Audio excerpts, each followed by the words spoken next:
જય સોમનાથ મિત્રો, આજે એક નવા વિડીયોમાં તમારું સ્વાગત છે. એલવીએમ ટ્રેડિંગ તરફથી હું તમારું ફરીથી એક વખત સ્વાગત કરું છું. મિત્રો, જનરલી મને વારંવાર આપણે જે ગ્રુપ મેમ્બર છે એલવીએમ ટ્રેડિંગના, બરાબર, એક મસ્ત ક્વેશ્ચન, શા માટે જો શીખવાવાળા છે ને તેના માટેનો એક ઇમ્પોર્ટન્ટ ક્વેશ્ચન કહી શકાય. અને જે લોકો આ વસ્તુથી અજાણ્યા છે અને ઓપ્શન ટ્રેડિંગ કરે છે તેના માટે ઇમ્પોર્ટન્ટ વસ્તુ કહી શકાય. કારણ કે મિત્રો, પહેલા તો તમને થોડુંક એવું લાગશે કે વાથણ આપવા બેઠા છે, પણ ધ્યાનથી સાંભળો.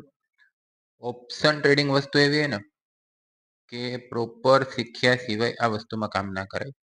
હું ઘણી વખત ગ્રુપના માધ્યમથી, સોશિયલ મીડિયાના અલગ અલગ માધ્યમથી તમને હરેક વસ્તુ સમજાવવા માંગતો હોય છે. આજે તેવો ટોપિક છે કે જે તમને ડીપમાં સમજાવવા ઈચ્છું છું. ધ્યાનથી જોજો, સ્કીપ નહીં કરતા.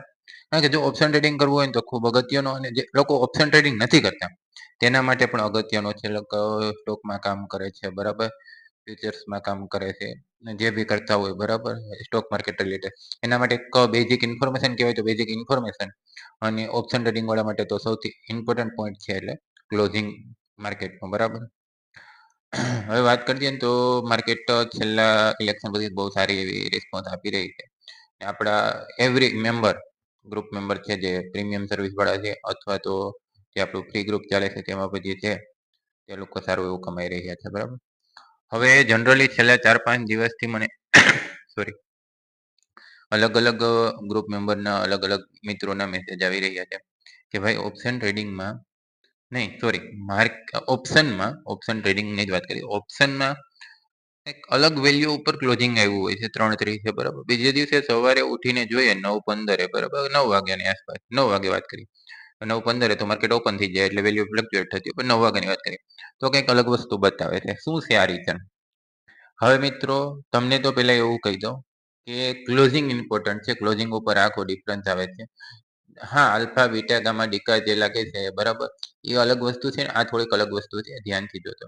હવે મિત્રો, વાત કરીએ કે તમારો 3 વાગ્યાથી લઈ, એટલે કે અહીંયા જોઈએ ને તો આપણો 3 વાગ્યાથી લઈને આ કેન્ડલ જે બની ને અહીંથી આ જે આખું છે ને, આનું એવરેજ કેલ્ક્યુલેટ થાય છે.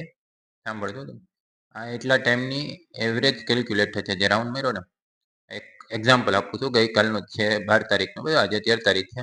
આજે તો એક લેવલ વચ્ચે હતું એટલે ત્યાં આઈડિયા ના આવે, પણ એક વસ્તુ તમને રિયાલિટી બતાવું છું. અને એવરેજ કેલ્ક્યુલેટ થાય છે, એના ઉપર તમારું 3:32 ની આસપાસ ફાઇનલ ક્લોઝિંગ આવે છે, સેટલમેન્ટ ક્લોઝિંગ કહેવાય છે. હવે શું થશે, તમે સાંભળજો, તમે અહીંયા ડાઉન મુવમેન્ટ આવી, બરાબર, એટલે કે 3 વાગ્યાથી લઈને 3:30 સુધી જો કન્ટિન્યુ ડાઉન મુવમેન્ટ આવશે ને તો એની એવરેજ એટલે કે ડિવાઈડ બાય 2 જે કેલ્ક્યુલેટ કરે ને એ કરે છે, બરાબર, એનએસસી બીએસસી વાળા. એનું ટેન્શન આપણે નથી કરવાનું, આપણે એ ધ્યાન રાખવાનું છે કે ક્લોઝિંગ ક્યાં મળે છે. હવે કાલે આપણે જોઈએ ને તો કેન્ડલનું ક્લોઝિંગ 300 ની આસપાસ હતું, અને આપણું ફાઇનલ ક્લોઝિંગ બધાને ખ્યાલ હશે 323 ની આસપાસ, 23,323 ની આસપાસ. શા માટે 20 પોઈન્ટ અહીંયાથી ઉપર? 20 પોઈન્ટ નો મતલબ કે આખું એનું એવરેજ કેલ્ક્યુલેટ કરી અને 20 પોઈન્ટ જે એનું ફાઇનલ જે આવે એના ઉપર ક્લોઝિંગ મળે. હવે ઘણી વખત વન વે મૂવ આવે છે. છેલ્લે તમે જોયું હોય ને તો એક એક્ઝામ્પલ આપી દઉં કે ફાઇનલ તમને અપસાઇડ અથવા down side one way move મળે છે. આમાં આપણે મોટા ફસાય છે. જો હવે આપણે આ વાત કરીએ, તારીખ છે 6 જૂનની, બરાબર.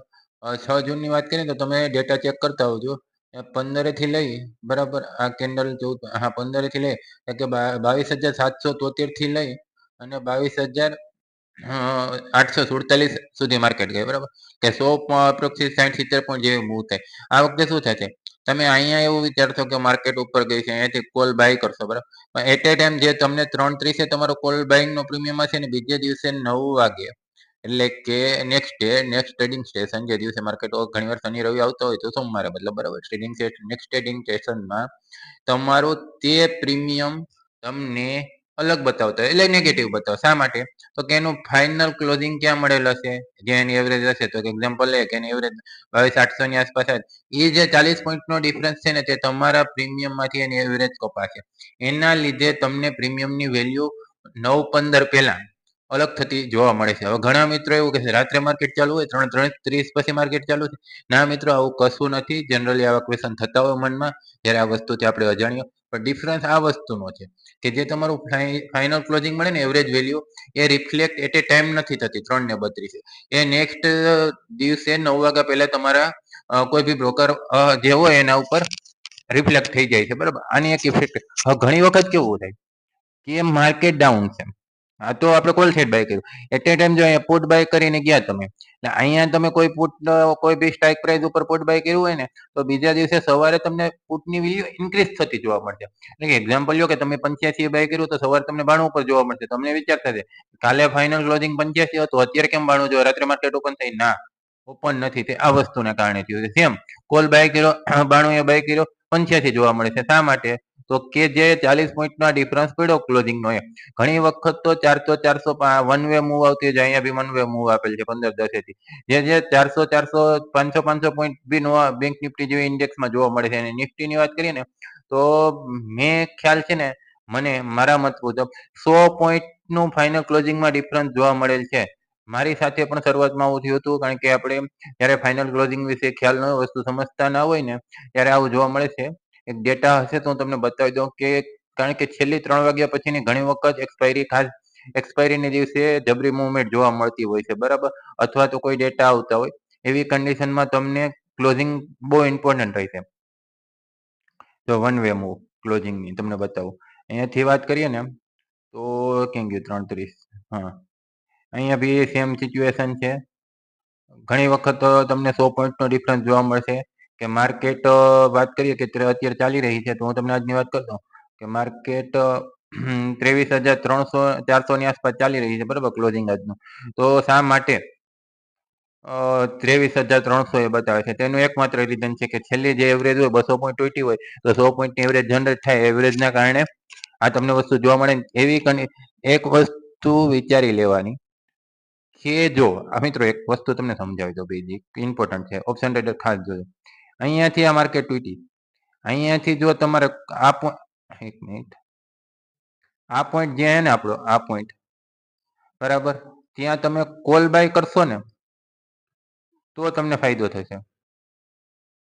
કારણ કે સેટલમેન્ટ અપર અપસાઇડ આવવાનું, એટલે તમારું પ્રીમિયમ બચે. એ સિચ્યુએશનમાં તમે પુટ બાય કરશો ને તો તમને સવાર નેગેટિવિટી દેખાશે. હવે ઘણી વખત તમે 100 પોઈન્ટનું એવરેજ મેન્ટેન થતી હોય, બરાબર, એવરેજ થાય ત્યારે તમે કોલ કે પુટ લ્યો, બરાબર. બીજે દિવસે તમે કોલ લીધો, એક્ઝામ્પલ લ્યો કે અત્યારે માર્કેટ 200 પોઈન્ટ, આગલા દિવસે 200 પોઈન્ટ તૂટી, સોરી 200 પોઈન્ટ ઉપર ગઈ, બરાબર. 23 અહીંયા વાત કરીએ કે કાલે 23 અહીંયા હે, બરાબર, આજે 23,500 સુધી ગઈ, બરાબર. તમે 23,500 નો કોલ હોલ્ડ કર્યો આજે, ઈ કોલ એવરેજ તમારી ક્યાં થવાની? 23,400. તમે કોલ હોલ્ડ કર્યો હોય, એ પ્રાઇસ અલગ હોય. સવારે ફરીથી માર્કેટ 100 થી 150 પોઈન્ટ ગેપ અપ ખુલશે, તો તમારા કોલનું પ્રીમિયમ એને એ જગ્યાએ રહેશે. એનું એકમાત્ર રીઝન છે કે તમારું એવરેજ ક્લોઝિંગ, બરાબર. અથવા તો અગેન્સ્ટમાં તમે જશો, એટલે કે તમે પુટ બાય કર્યું અને માર્કેટ સવારે નેગેટિવ ખુલે, એટલે કે બંને પાછા તમારી સાથે. એક તો તમારું ક્લોઝિંગ 100 પોઈન્ટ નીચે આવ્યું, એટલે તમારું જે તમે 400 નું પુટ બાય કર્યું હોય, બરાબર, આપણે 500 સુધી ગયા, 400 નું પુટ બાય કર્યું, આઉટ ધ મની થી ઇન ધ મની થઈ જશે, બરાબર. અને સવારે 100 પોઈન્ટ નીચે જશે, એટલે કે 22,300 માર્કેટ ખુલશે, એટલે તમને ફાયદો શું થવાનો છે કે તમારું પ્રીમિયમ ડબલ થશે, 3 ગણું થશે ઓપ્શનનું.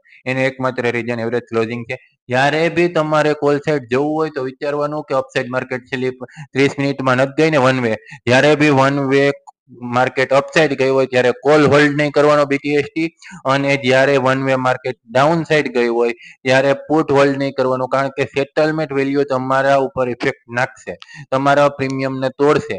સવારે તમને કદાચ માર્કેટ 100 થી 150-200 પોઈન્ટ જો જેટલી અપ ગઈ હોય ને લેવલમાં માર્કેટ તમારી ડાયરેક્શનમાં ખુલશે, તમારી ઓપોઝિટ ખુલે તો અલગ વસ્તુ છે, તો હેવી લોસ આવવાનો છે. તમારી ડાયરેક્શનમાં માર્કેટ ખુલશે ને અપસાઇડ કે ડાઉન સાઈડ, જે બી તમારી ડાયરેક્શન, છતાં પણ તમને કોઈ પ્રોફિટ નહીં મળે. આ વસ્તુ થોડીક અગત્યની હતી. ઘણા બધા મિત્રોને એક ક્વેશ્ચન હતો કે આ વસ્તુ શું છે, સમજવી હતી. મિત્રો, આવા નવા કન્સેપ્ટ, આવા નવા પોઈન્ટ આપણી જ ભાષામાં, આપણી જ દેશી લેંગ્વેજમાં સમજવા માંગતા હોય તો કોમેન્ટમાં લખી દેજો. જે બી પોઈન્ટ ના સમજાતો હોય, અલગ અલગ જ્યારે મને મેસેજ આવશે એ પોઈન્ટ ઉપર આપણે વિડીયો બનાવતા રહેશું. મારો સાથ આપવા માટે કમેન્ટમાં જય સોમનાથ લખતા જાજો. ફરી મળીશું નવા વિડીયો સાથે, નવા અપડેટ સાથે. ત્યાં સુધી મારા જય સોમનાથ. આપણે વોટ્સએપ ગ્રુપમાં જોડવા માટે ડિસ્ક્રિપ્શનમાં આપણે વોટ્સએપ નંબર આપેલા છે, ત્યાં જઈને જસ્ટ હાય મેસેજ કરી દો, તમને ઓટોમેટિક વોટ્સએપ ગ્રુપની લિંક મળી જશે. થેન્ક યુ મિત્રો.